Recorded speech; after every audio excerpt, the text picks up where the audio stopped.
नमस्कार, स्वागत है आपका कमोडिटी फटाफट में, जहां हम आपके सभी सवालों के जवाब देने वाले हैं। और आपके एग्री से लेकर नॉन एग्री मार्केट तक जो भी सवाल होंगे, हम आगे इस शो में आपके सभी सवालों के जवाब देंगे। कोई भी सवाल हो तो आप हमारे नंबर 9136934065 पर अपने सवाल हमें व्हाट्सएप कर सकते हैं। दो मेहमान हैं जो आपके सवालों के जवाब देंगे।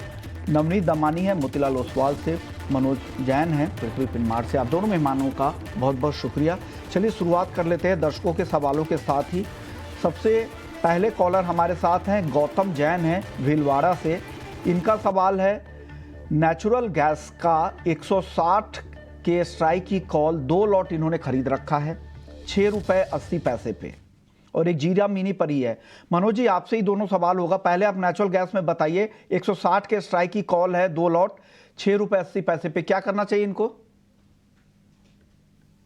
नमस्कार ऋषिमोहन जी। अभी यहाँ पे नेचुरल गैस में थोड़ा सा रिट्रेसमेंट जो है निचले स्तरों से देखने को मिल रहा है, और ₹6.80 के आसपास इन्होंने जो कॉल बाय किया है, तो यहाँ पे एक स्टॉप लॉस ₹4.80 का यहाँ पे लगाने की सलाह रहेगी।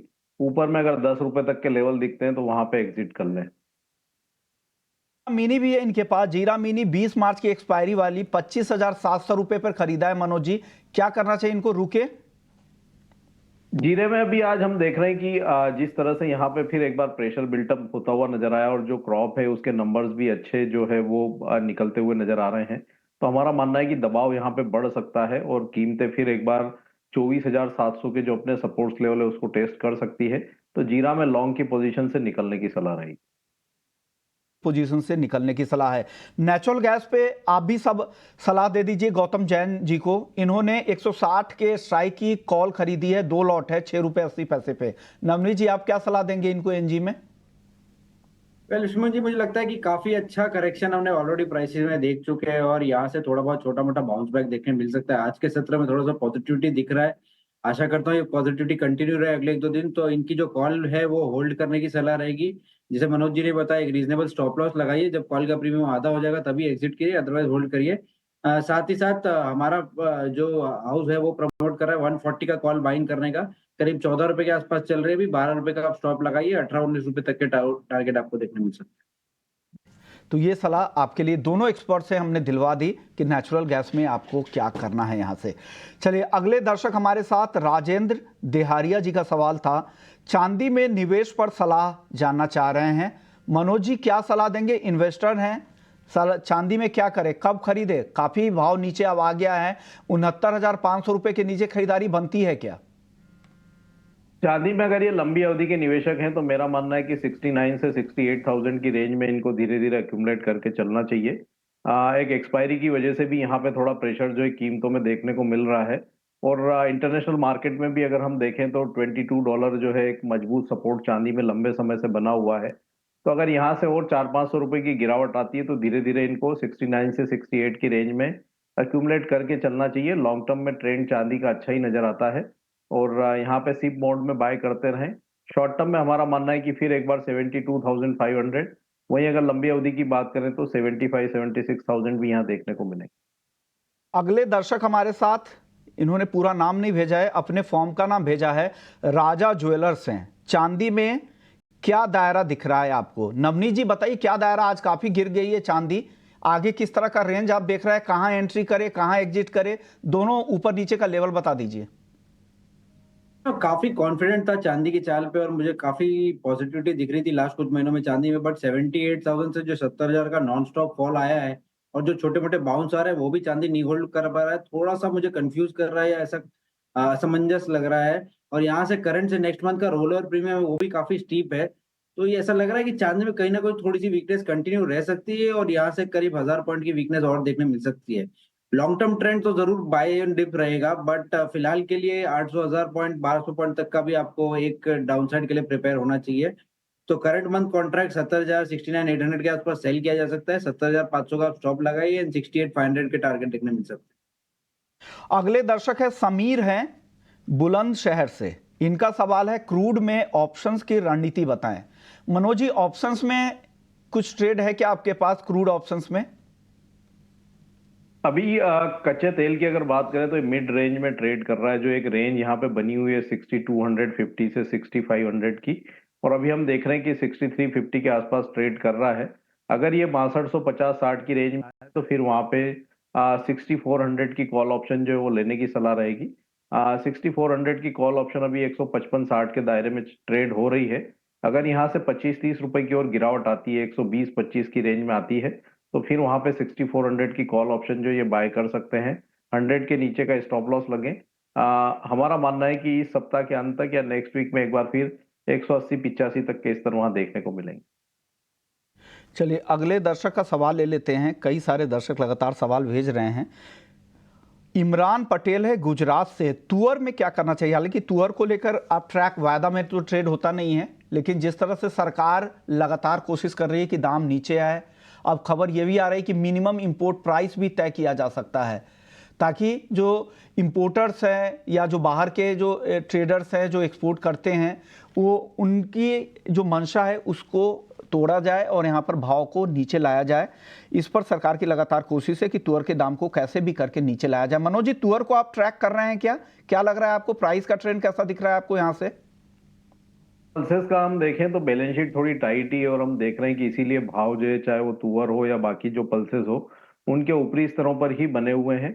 तो यहाँ पे कोई गिरावट की संभावना तो नहीं लगती है, लेकिन हाँ बिल्कुल गवर्नमेंट के एक्शंस यहाँ पे लगातार बने हुए हैं और उस प्राइस को कंट्रोल करने के लिए, जिसके चलते हम देखते हैं कि ऊपरी लेवल से थोड़ी गिरावट देखने को मिलती है। लेकिन बैलेंस शीट यहाँ पे टाइट है, तो साल भर मुझे नहीं लगता कि कोई बड़ी गिरावट तुअर और बाकी पल्सेस में देखने को मिलेगी।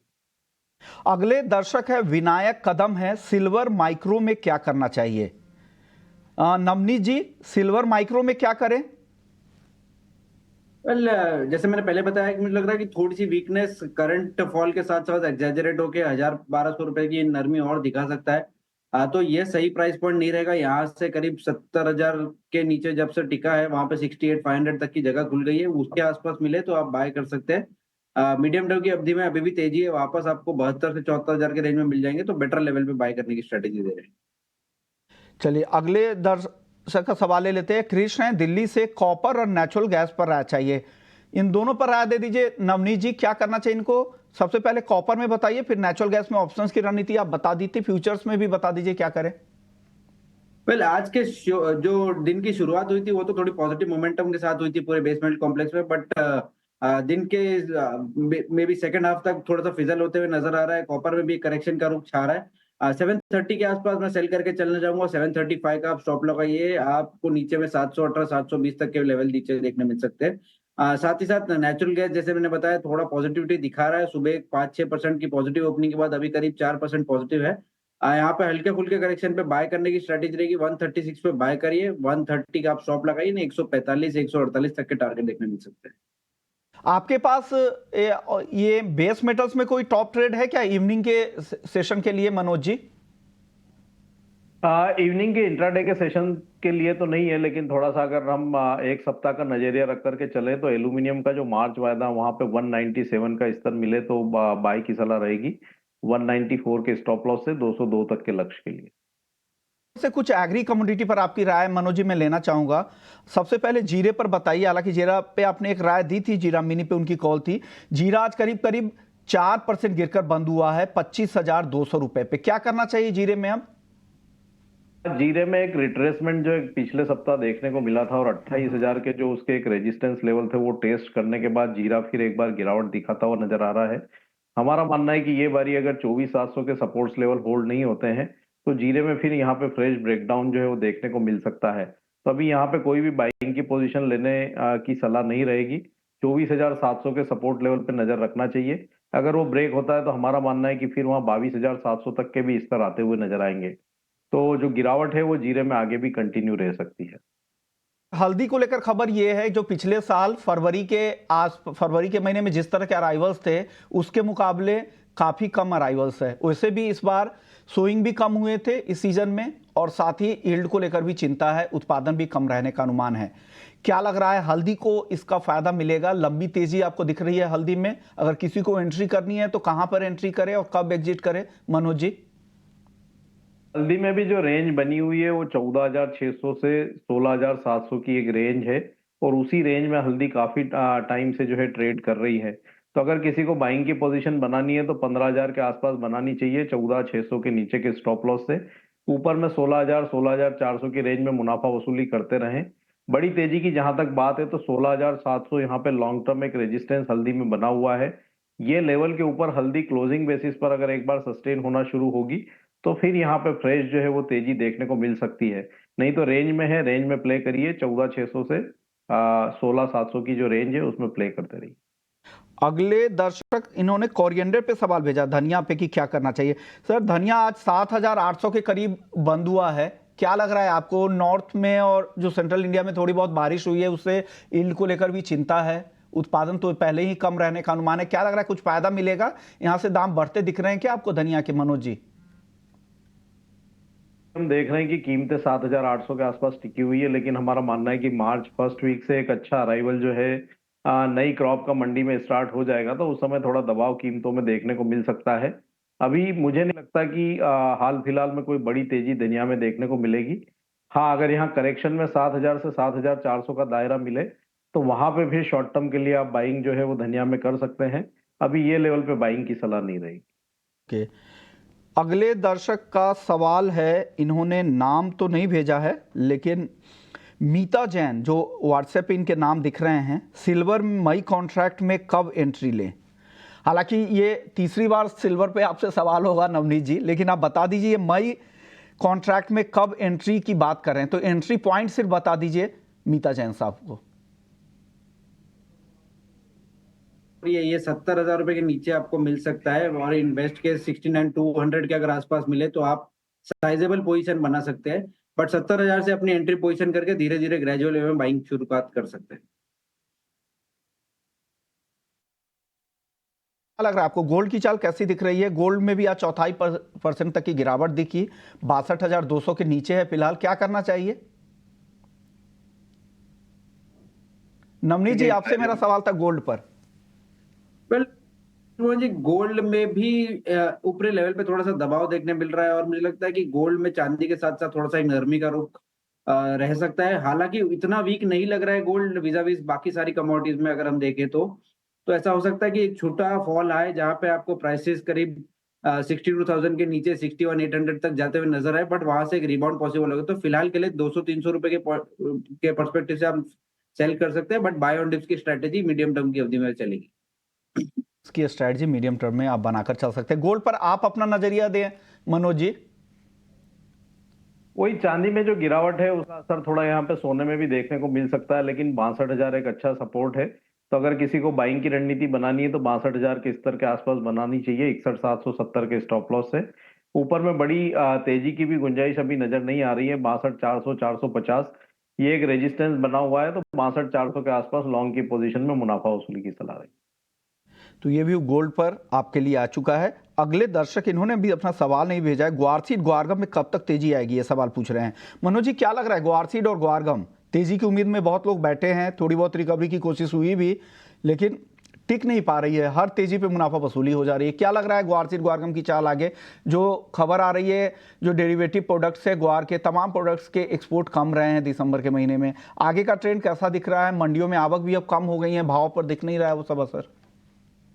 बिल्कुल रेंज बाउंड ट्रेड है और मेरा मानना है कि ये रेंज आगे भी बनी रहेगी। अगर ग्वार सीड की बात करें तो यहाँ पे 5,150 से 5,500 की रेंज काफी लंबे समय से बनी हुई है। तो अभी भी जिस तरह से जो डिमांड को लेकर के कंसर्न्स है, तो हमारा मानना है कि आगे भी ये रेंज बनी रह सकती है। वहीं अगर ग्वारगम की बात करें तो 9,950 से 10,550 ये एक रेंज यहाँ पे भी बनी हुई है। तो अभी ये रेंज में ही अगले मार्च महीने में भी बना रह सकता है। अगर कोई यहाँ पे एक्सपोर्ट डिमांड इमर्ज होकर आती है तो फिर यहाँ पे ब्रेकआउट जो कीमतों में देखने को मिलेगा।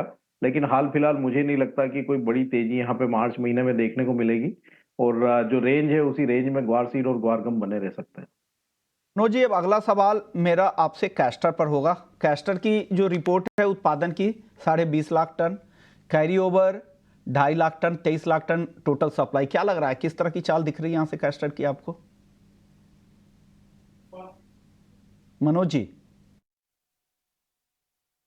कैस्टर सीड में हमारा मानना है कि यहाँ पे चाइना रीओपन हुआ है तो ग्रेजुअली जो डिमांड है वो उसमें सुधार देखने को मिल सकता है। 5,650 जो कैस्टर के लिए एक अच्छे सपोर्ट्स बने हुए हैं।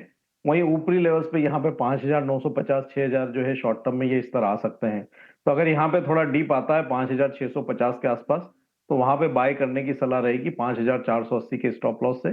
शॉर्ट टर्म में जो लक्ष्य है वो 6,000 तक का रखा जा सकता है। सेकंड में जवाब दे दीजिए, कॉटन सीड ऑयल केक क्या करना चाहिए मनोज जी?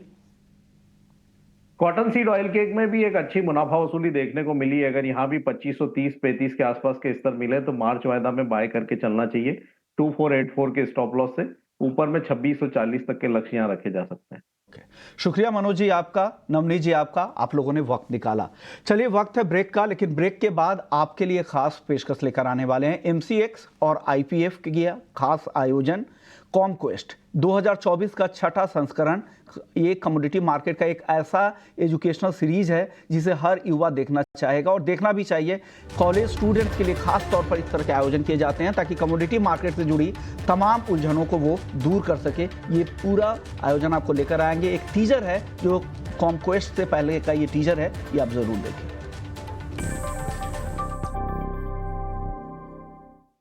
नमस्कार, स्वागत है आपका हमारी खास पेशकश में। और आज हम बात करने वाले हैं कमोडिटी डेरिवेटिव मार्केट के बेसिक बातों को लेकर, क्योंकि एमसीएक्स आईपीएफ कॉमक्वेस्ट के छठे एडिशन की शुरुआत हो चुकी है और उस एडिशन में जितने भी युवा हैं, देश के स्टूडेंट्स हैं, उनके लिए तमाम ऐसे सवालों के जवाब मिलेंगे जो आपको जानना बेहद ज़रूरी है। कमोडिटी डेरिवेटिव मार्केट को समझने के लिए आपको क्या क्या जानना जरूरी है और इससे जुड़े हुए जितने भी सवाल होंगे, हर सवालों के जवाब इस कॉमक्वेस्ट के जरिए मिलने वाले हैं। हालांकि एक टीजर है, लेकिन पूरा आपको कॉमक्वेस्ट में उन सवालों के जवाब मिलने वाले हैं। और सवालों के जवाब देने के लिए आज हमारे साथ एक खास मेहमान भी है, चीफ बिजनेस ऑफिसर है एमसीएक्स के। शुक्रिया सर, आपने वक्त निकाला। सर, बहुत ही छोटे छोटे सवाल मेरे होंगे और छोटे छोटे जवाब भी मैं आपसे चाहूंगा। पहला सवाल मेरा होगा, कमोडिटी डेरिवेटिव मार्केट होता क्या है, बताइए सर। धन्यवाद विश्वमोहन जी। कमोडिटी डेरिवेटिव्स मार्केट एक आधार है इकोनॉमी का। तो किसी भी देश का जो इकोनॉमी है वो कमोडिटी मार्केट के बेसिस पे ग्रो करता है। जो भी ग्रोथ होती है कमोडिटीज एक उसका आधार बन के उसके ऊपर इकोनॉमिक डेवलपमेंट होता है।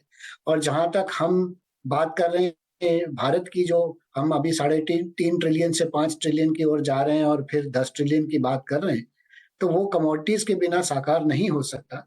और कमोडिटी डेरिवेटिव मार्केट जो है उसी कमोडिटीज को ट्रेड करने के लिए, हेज करने के लिए, डिलीवरी लेने देने के लिए एक माध्यम है जिसके हिसाब से या तो किसान हो या कॉरपोरेट हो, एक्सपोर्टर हो, इंपोर्टर हो, आम आदमी हो, सभी इस कमोडिटी डेरिवेटिव के माध्यम से अपने कमोडिटी प्राइस रिस्क मैनेजमेंट कर सकते हैं और प्राइस डिस्कवरी कर सकते हैं। ओके सर, आपने ये बेसिक बातें तो बता दी कि कमोडिटी डेरिवेटिव मार्केट क्या है, कैसे आपको इस्तेमाल करना है, लेकिन आमतौर पे जो युवा होते हैं वो शेयर बाजार के प्रति उनका आकर्षण ज़्यादा होता है।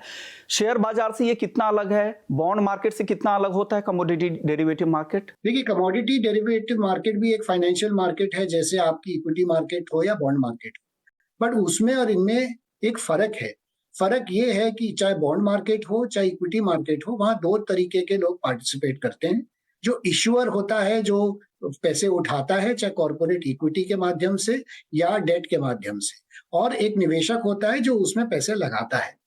कमोडिटी मार्केट में, कमोडिटीज में निवेशक तो है ही, उसके अलावा इसमें जो पार्टिसिपेंट्स हैं वो और विभिन्न प्रकार के पार्टिसिपेंट्स हैं। जैसे कि जो प्राइमरी प्रोड्यूसर है, जैसे हमारा अन्नदाता किसान है, चाहे कोई प्राइमरी मेटल मैन्युफैक्चरर हो, चाहे उसके जो कंज्यूमर हो, एंड कंज्यूमर हो, जो खाना खाते हैं हम आम आदमी, या फिर जो लोग इंटरमीडिएट प्रोडक्शन के लिए सपोज एल्युमिनियम खरीदते हैं या कॉपर खरीदते हैं और उसको इंजीनियरिंग में यूज करते हैं, एक्सपोर्टर हैं, इंपोर्टर हैं, आड़तिये हैं। तो इसकी जितनी पार्टिसिपेंट बेस है वो बहुत बड़ी है और इसका एक एक्चुअल इकोनॉमिक इम्पैक्ट है। तो इसीलिए कमोडिटी मार्केट उस नजरिए से काफी महत्वपूर्ण है किसी भी देश की इकोनॉमी के। ओके सर, जो हमारे यंगस्टर्स हैं, युवा है, उनके लिए क्या सलाह है? एक बिगिनर के तौर पे कमोडिटी डेरिवेटिव मार्केट में वो कैसे शुरुआत कर सकते हैं, उनके लिए कुछ शुरुआती टिप्स दीजिए सर। तो इस मार्केट में सबसे पहले, किसी भी मार्केट में, चाहे कमोडिटी मार्केट हो, चाहे इक्विटी मार्केट हो, चाहे बॉन्ड मार्केट हो, सबसे पहला जो शुरुआती कदम है वो है नॉलेज। बिना ज्ञान के कुछ भी काम करना काफी हानिकारक हो सकता है। इसीलिए हम ये कहते हैं कि पहले अन्वेषक बने फिर निवेशक बने। तो पहले अन्वेषण करिए, ज्ञान उपार्जन करिए और ज्ञान उपार्जन के पश्चात ही मार्केट में यदि आप प्रवेश करेंगे तो आपका जो मार्केट में जो आपका अनुभव रहेगा वो काफ़ी अच्छा रहेगा अगर आप उसको नॉलेज के साथ अप्रोच करें। तो इसीलिए मैं यही कहूँगा कि नॉलेज के साथ करें और एमसीएक्स आईपीएफ का ये जो कॉन्क्वेस्ट है, वो भी इस नॉलेज को बढ़ाने के लिए एक कदम आगे है, क्योंकि इसके माध्यम से लोगों में जागरूकता फैलेगी, कमोडिटी मार्केट के बारे में लोग बच्चे जुड़ेंगे और ये पहला एडिशन है जिसमें हमने जोनल फाइनेंस भी क्योंकि इतना डिमांड आ रहा है। तो आप समझ सकते हैं कि रुचि तो बहुत है। क्या होता है कि कोई चीज जब तक जो दिखता है वो बिकता है, तो कमोडिटी मार्केट्स के बारे में ज्यादा जागरूकता नहीं थी, तो इसीलिए उसको जागरूकता बढ़ाने के लिए हम ये कदम उठा रहे हैं और हम यही आशा करेंगे कि ऐसे कुछ जो हम कदम बढ़ा रहे हैं, उठा रहे हैं जागरूकता फैलाने के लिए, उससे लोगों की रुचि और कमोडिटी मार्केट्स के प्रति आएगी। और जो भी इसका मार्केट में आए, मेरा सुझाव यही है कि मार्केट को पहले समझें, पहले थ्योरेटिकल नॉलेज गेन करें, फिर प्रैक्टिकल नॉलेज भी जो गेन करना है छोटे कदमों से स्टार्ट करें। आपका एक्सपीरियंस अच्छा होता है तो फिर आगे चल के आप अपनी क्षमता अनुसार इस मार्केट में भाग ले सकते हैं। ओके, ये तो बहुत बेहद ही जरूरी है। जब भी आप किसी भी बाजार में एंट्री करते हैं तो सबसे पहले मार्केट को समझे, एक्सचेंज पे मौजूद प्रोडक्ट को समझे, खुद की रिसर्च करें और फिर जो बेसिक जो आपके लिए ज़रूरी नॉलेज होती है उसे गेन करें। उसके बाद बाजार में आप एंट्री करें, फिर शुरुआत करें। ये एक बेसिक है और यही वजह है कि लोग हर इस नॉलेज को भी गेन करना चाहते हैं। लोगों की जो दिलचस्पी है, खासकर युवाओं की जो दिलचस्पी है, शेयर के साथ साथ कमोडिटी मार्केट को लेकर भी तेजी से बढ़ रही है। तो उन युवाओं के लिए आप क्या टिप्स देना चाहेंगे ताकि कॉन्क्वेस्ट के जरिए वो आए, अपनी भागीदारी बढ़ाएं, नए नॉलेज गेन करके जाएं? कैसे वो अपनी दिलचस्पी इसमें और बढ़ा सकते हैं? नए युवाओं के लिए कुछ खास टिप्स सर? मैं तो युवाओं को यही कहना चाहता हूं कि जितने भी मार्केट हैं, चाहे जितने भी डेरिवेटिव्स मार्केट हो, चाहे कोई भी निवेश के माध्यम हो, उसको अगर आप अच्छी तरह से यूज करेंगे तो वो आपके लिए लाभदायक हो सकता है और अगर आप उसका दुरुपयोग करेंगे तो वो आपके लिए हानिकारक हो सकता है। तो डेरिवेटिव ऐसा ही प्लेटफॉर्म है जहां यदि अच्छे से उसका सदुपयोग किया जाए तो आपके लिए लाभदायक भी हो सकता है। आपका निवेश का जो सिलसिला है वो आपके लिए बहुत अच्छा भी हो सकता है। तो नॉलेज के साथ मार्केट को अप्रोच करें। नॉलेज से मार्केट अप्रोच करने से आपकी जर्नी जो है वो लाभदायक होने की संभावनाएं बढ़ जाती।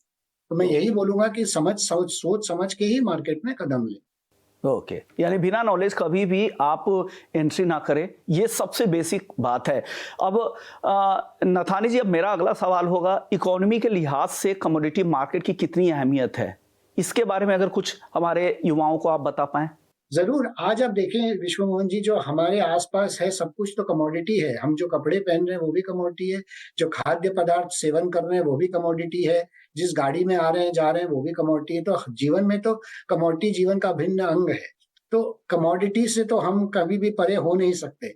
तो इसको यदि हम समझ के उसको अच्छे से अपने जीवन में उस मार्केट को समझ लें जिससे कमोडिटीज से जुड़े हुए हैं और उसका फायदा ले सकें, तो उससे बढ़िया और क्या हो सकता है। किसी भी देश में इकोनॉमिक ग्रोथ तो कमोडिटीज के माध्यम से ही आता है, चाहे कंजम्पशन हो, चाहे इंफ्रास्ट्रक्चर डेवलपमेंट हो, चाहे किसी फॉर्म से भी कमोडिटीज का उपयोग हो। तो कमोडिटीज का उपयोग तो होना ही है जैसे जैसे इकोनॉमिक डेवलपमेंट होता है, और उस उपयोग से अगर हमें भी लाभ मिल सकता है तो क्यों नहीं, अगर उसको ठीक से समझ के लाभ लिया जाए।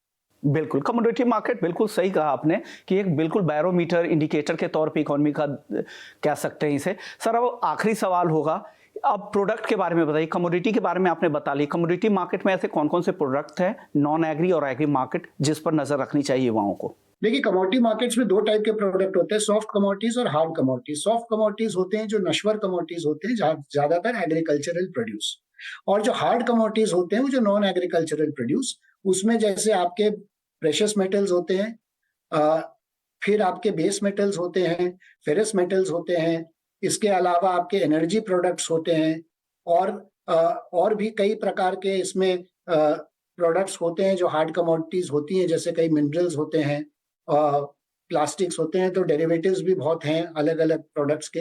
तो कमोडिटी मार्केट्स ग्लोबली बहुत लार्ज हैं और इंडिया में भी कमोडिटी मार्केट्स अच्छी गति से बढ़ रहे हैं। तो इसमें यदि स्टडी किया जाए क्या है, एक और फायदा ये है कि चूंकि ज्यादातर कमोडिटीज ग्लोबली ट्रेड होते हैं, तो इसके बारे में काफी नॉलेज प्राप्त किया जा सकता है ग्लोबली। तो अगर कोई भी चाहे सोने के बारे में, चाहे कच्चे तेल के बारे में, चाहे किसी और पदार्थ के बारे में, तो उसको कमोडिटीज के बारे में काफी ज्ञान उपार्जन करने का मौका मिल सकता है। ओके, नहीं ग्लोबली भी और इंडिया में भी तेजी से कमोडिटी मार्केट का दायरा भी बढ़ रहा है और तरह तरह के प्रोडक्ट एक्सचेंज के प्लेटफॉर्म पे भी आ रहे हैं, चाहे वो एग्री मार्केट में हो या फिर नॉन एग्री मार्केट को लेकर हो। शुक्रिया नथानी जी, आपने वक्त निकाला और हमारे युवा दर्शकों को आपने बताया कि MCX IPF कॉमक्वेस्ट में क्या कुछ रहने वाला है। ये तो एक छोटा सा टीजर था आपके लिए, लेकिन एक बड़ा सब कुछ मिलने वहाँ वाला है। कौन कौन से प्रोडक्ट होंगे, उस प्रोडक्ट की बारीकियाँ क्या है, कैसे आप शुरुआत करें, क्या क्या ज़रूरी है, क्या क्या तैयारी करें, एक एक सवालों के जवाब मिलेंगे ताकि आप एक कमोडिटी मार्केट के एक अच्छे एक्सपर्ट के तौर पर बनकर उभरें। शुक्रिया नथानी जी आपका एक बार फिर से।